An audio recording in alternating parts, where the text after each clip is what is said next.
All right, this is a eligibility PowerPoint. It's a summary of the eligibility section of the handbook. You should read the handbook to get the details. This will just be a summary of the important issues. So the first slide here tells us the topics we're going to try and cover in this session. The first thing is key definitions. Very important to understand the definitions because everything throughout the handbook is built on the definitions of certain terms, and we'll cover the ones I think are the most significant. The first thing is the eligibility certification process. There are 4 to 5 forms that need to be completed for the eligibility of a student athlete. The first one is the eligibility certificate. The second is the certificate of clearance. The third is transfer eligibility statement if they are a transfer. Another form for a transfer may be a transfer verification depending on certain circumstances. Here's a copy of the eligibility certificate. You notice that there's columns A through L. So we usually, when we refer to things when we're working through eligibility issues, we're going to talk about the columns. So it's important to know what each column represents. All right, so here are some of the key definitions. First of all is enrollment. A student enrolls when they complete the enrollment process for your institution. Each institution does that differently. Some do it online, some do it via paper. Doesn't matter how your institution does it. Once the student is enrolled, then they become identified, which is the third term on this slide. They must identify with you by enrolling in a total of 12 hours at your institution. An entering freshman is typically a high school graduate. Sometimes they take a year off or so and then become a freshman. So they're a freshman if they're a high school graduate and have not been enrolled full-time at a previous institution. The other thing I wanted to address is dual credit. So a lot of students are coming out of high school with college credit called dual credit. Those hours are great toward their overall degree, but they're not relevant toward any of the terms or anything else that we will be working through here. For Division II, incoming freshmen only need to meet whatever the standards are of the institution they're attending. So some schools will have a standard of meeting a GPA such as 2.0. Some may have a higher GPA standard, some may have a lower GPA standard. Some may require test scores or class rank, but whatever the institution in Division II has for incoming freshmen, that's what that freshman would need to meet.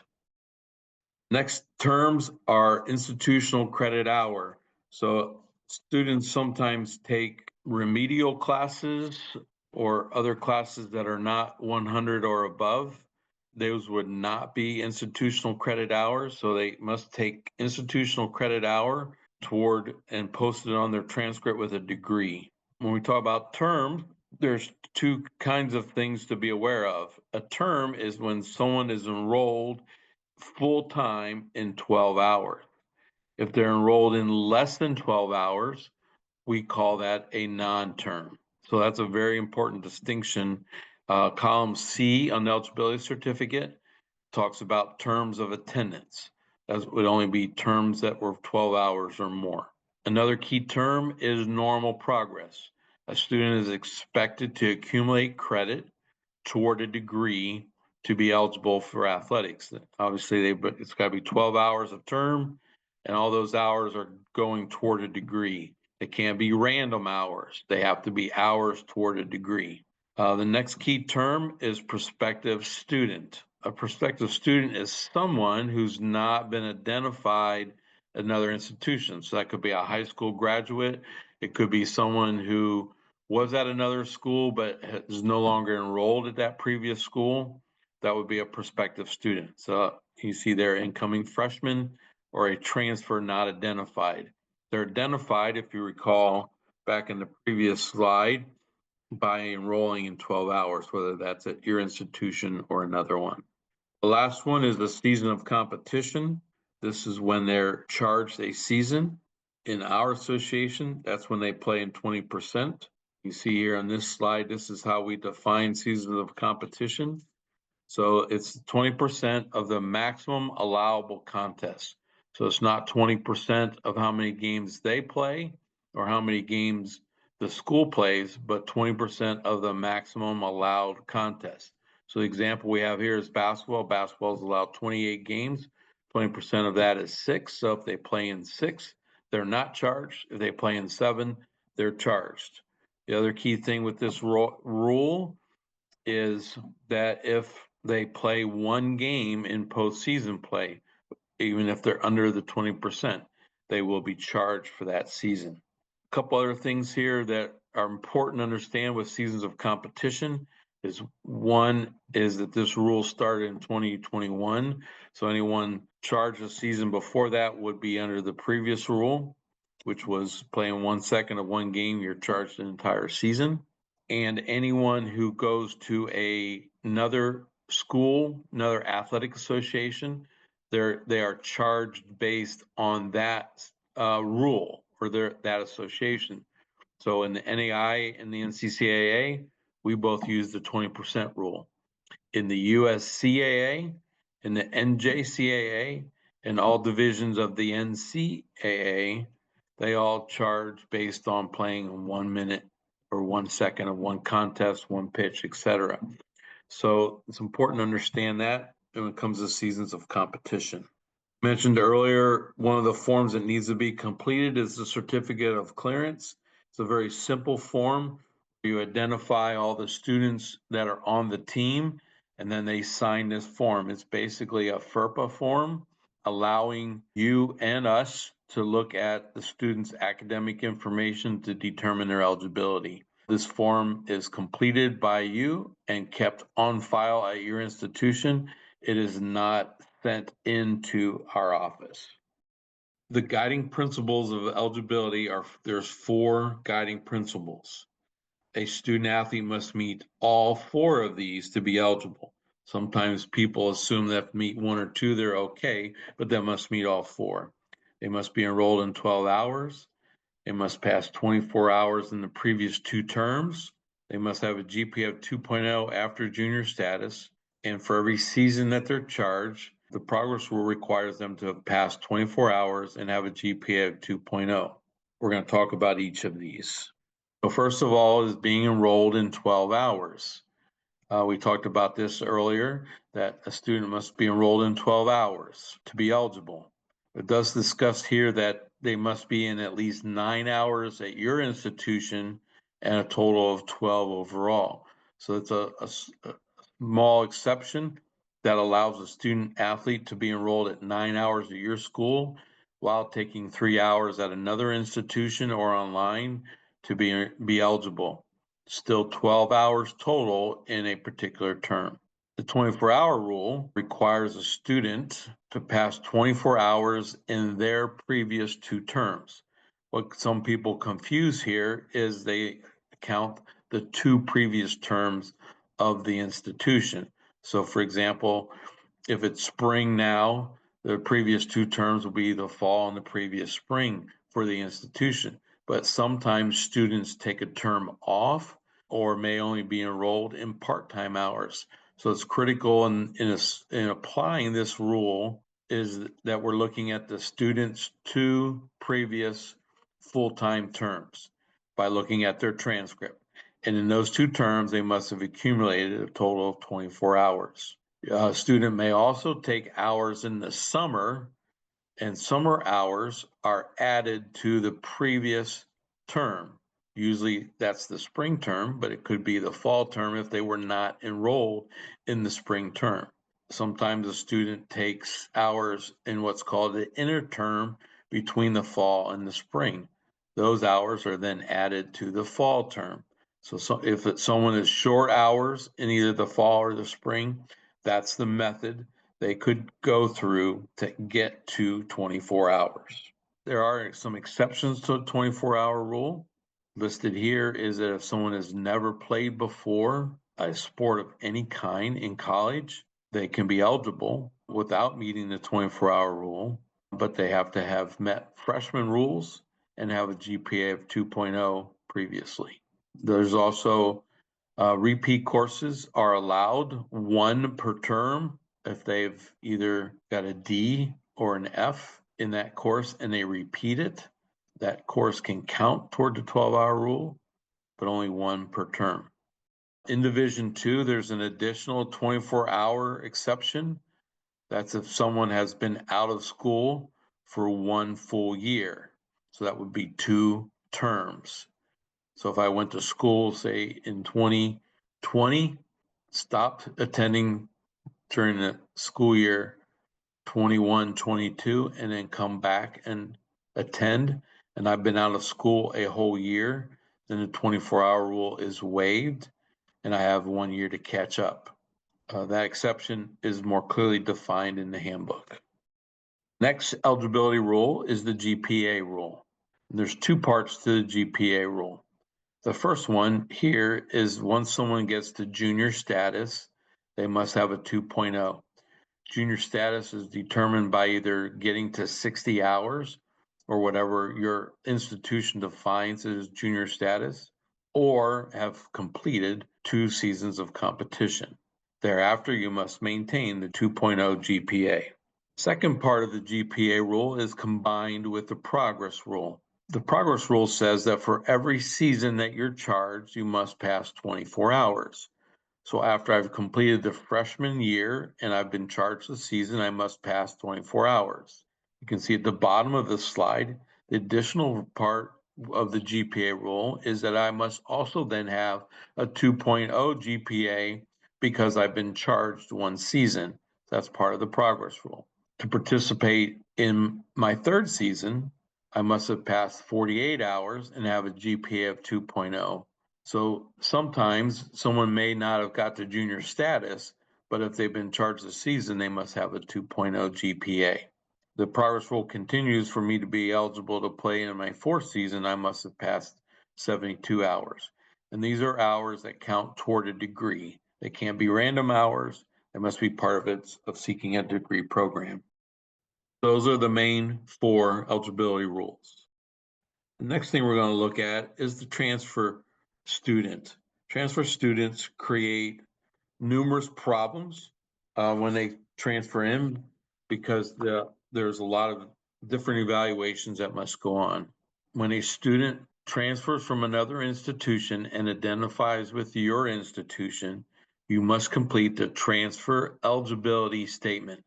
Every transfer, whether they've competed or not, must complete the transfer eligibility statement.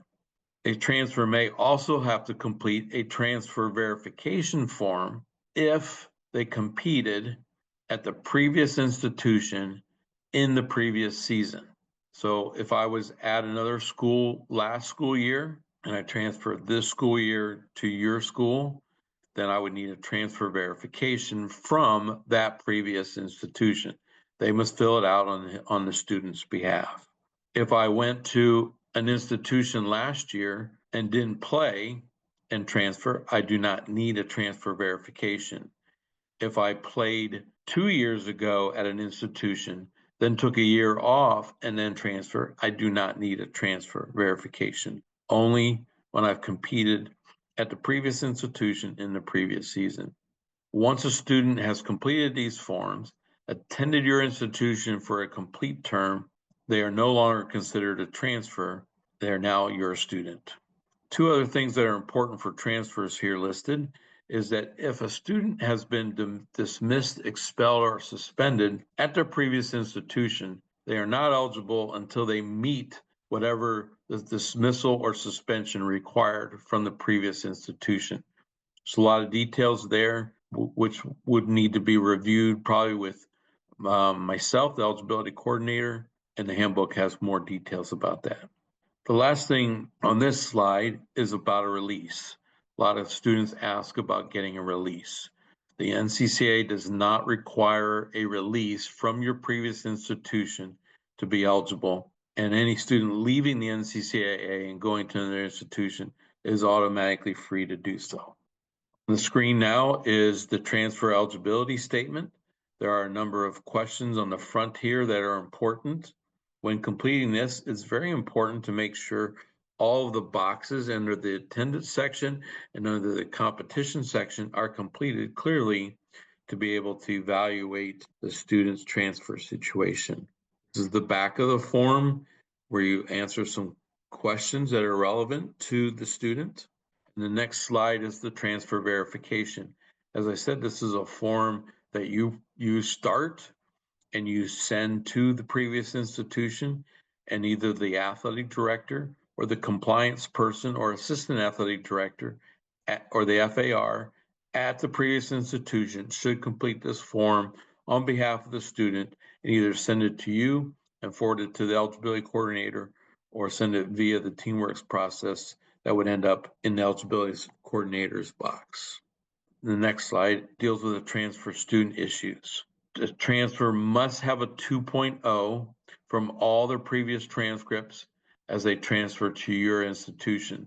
It's very important that you collect all official transcripts from all previous institutions to determine if they've met this 2.0 rule. It's also important to count number of terms of attendance. A student is only allowed 10 terms of attendance to play 4 years of competition. Another thing that happens often in students today is they withdraw from courses. If a W shows up on their transcript, that counts toward the total of 12 hours to determine if that is a term. So it's very important in calculating terms of attendance to look at withdrawn courses. The other issue for transfer students is the progress rule. Many times they may complete, say, the correct number of hours at the previous institution that would allow them to become eligible. But when they transfer, this new institution doesn't accept all of their hours. And this creates problems for progress rule. So it's very important in having transfers come in that you review all this information initially before they enroll at your institution to know whether they'll be eligible or not. It's problematic when a student is learning this information after already enrolled in their institution, your institution, and then maybe not eligible because of the hours being accepted. So make sure that's something you work through. The last thing listed on this slide deals with gap years. And there's new legislation that'll require new information moving forward from this year on, identifying information called gap years. A gap year is when someone is enrolled either in high school, doesn't go to college, and then begins enrollment in college, or they graduate from high school, go to college for a year, take a year or two or more off, and then re-enroll in a college institution. Anytime there's a gap in attendance, that creates a potential problem, and it's important to know what has happened in that gap. Sometimes students do not always reveal where they've attended, so it's important that you collect all this information to know where they've been. When in doubt, do a financial aid audit. Now our last slide is some special situations. Again, we're only hitting a summary on these things.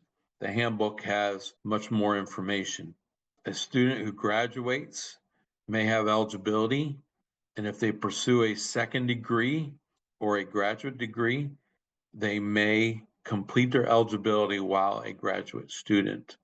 A student who graduates from a previous institution and wants to transfer to you may also be eligible to play pursuing a graduate degree or a second undergrad degree, but in both cases, they must be within the 10-term limit. There is a military exception for anyone who's been in the military. If that interrupts their attendance in school, there's a waiver that allows them to be able to compete even if they haven't met the 24-hour rule or the progress rule. Again, the details are in the handbook. There are situations where a student won't be eligible, but there may be extenuating circumstances as a death in the family or a serious injury or illness or other mental health issues or such. And we have a process called a request for an exception to a standard rule. There's a form in the handbook that talks about how to go about that. And then that request is sent to the eligibility coordinator who works with the eligibility committee to review it to determine if an exception is granted or not. As we mentioned earlier, withdrawing from classes in the middle of a term are problematic and usually affects the eligibility of a student athlete. Mentioned earlier as well, it's important that you get all official transcripts from any previous institution, whether it be high school or college, before a student can become eligible. The interterm we mentioned earlier is the time between December and January. It's considered a non-term, and they can use those hours toward their fall term to be eligible. Also have listed here what's called floating terms or online courses. So some institutions have 5-week courses or online courses that kind of float around and so forth. A student may take those as long as they're taken within the time frame of a traditional term. So if the fall term starts August 31, ends December 10, any course, whether it's online or in one of these floating terms, taken within that time frame, can be applied toward their 12 hours. And the last thing here is that there is a new rule that if an eligibility certificate is completed incorrectly or there's an eligibility violation, that's potential that the head coach could serve a penalty by signing that form and not knowing about the information. A lot more details again in the handbook on that, but it's important that a head coach is aware of what he's doing when he's signing the eligibility certificate. That is the completion of our PowerPoint and our video. Again, this is a summary of key things. We hope it helps you.